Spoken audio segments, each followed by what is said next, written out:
Darya Frolova, you are Associate European Real Assets Research at CBRE Investment Management. Thank you for joining us on BiTV.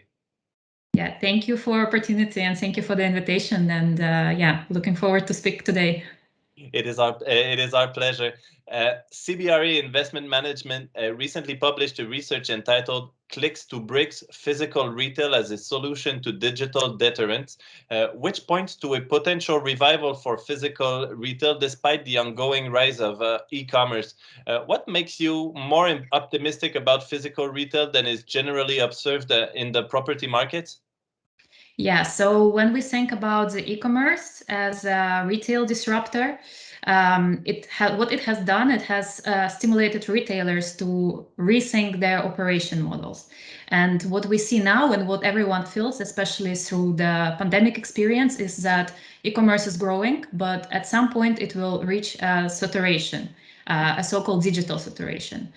So, of course, we believe that in the coming, let's say, short-term foreseeable future, the e-commerce growth will still increase and it will cannibalize store-based sales. But let's say we also observe that there is a number of business constraints and deterrents of e-commerce that happen together with that growth. And what we try to say in the paper is that it's these constraints and deterrents that physical retail can provide a solution to by minimizing risks and minimizing cost overruns for a retailer. And these are the risks that we discuss in the paper.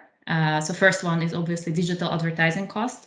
Advertising costs are rising the more retailers operate in digital space, making it more difficult for them to create lasting brand loyalty and lasting advertising that is important for customer. And secondly, what we discuss is also order fulfillment and fulfillment options and the cost of returns. Often having a store can minimize the cost of returns and increase the delivery speed for a retailer.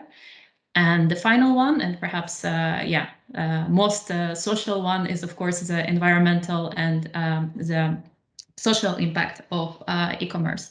Having a store can allow retailer to more clearly communicate the brand story and its environmental footprint.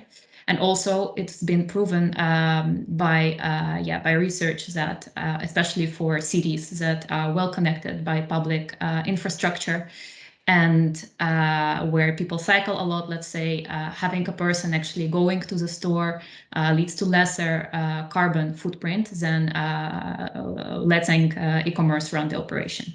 Okay, and therefore, maybe the question is, how do you see physical retail evolving going forward? Yeah, so going forward, I think it's best to speak perhaps in trends, because future is of course uncertain for everyone. So what we actually think will still happen, that what will happen is that we will see more closures of stores, and downscaling of retail is still happening in the short term.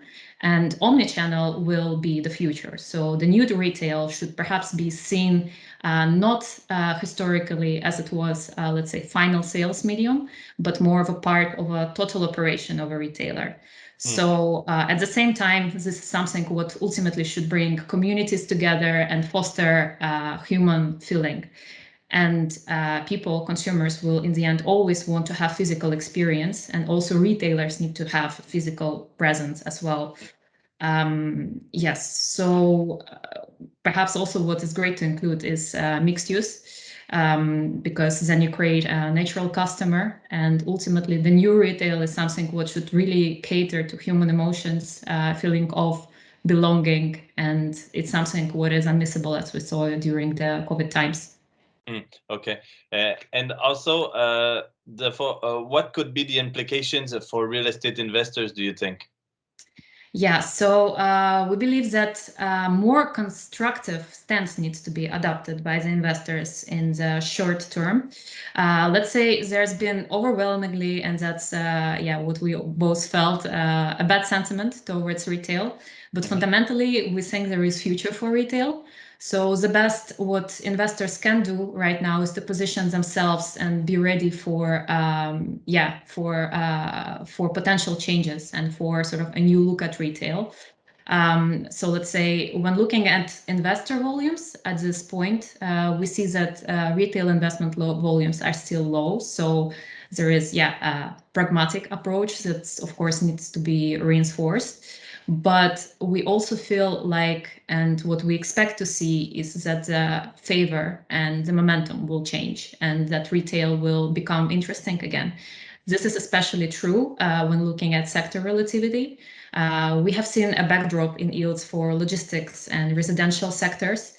And at the same time, retail rents are rebasing and falling, making it more affordable for tenants to operate their assets. So let's say short term, there is still uncertainty and sector pressure to fill in retail, but mid to long term, the outlook is more positive and it will lead essentially to healthier operations and healthier retail sector. Okay, great. Well, sadly, that's all the time we have, but thank you very much for taking the time to share your insight with us. And thank you all for joining us. See you soon on BiTV. Thank you so much.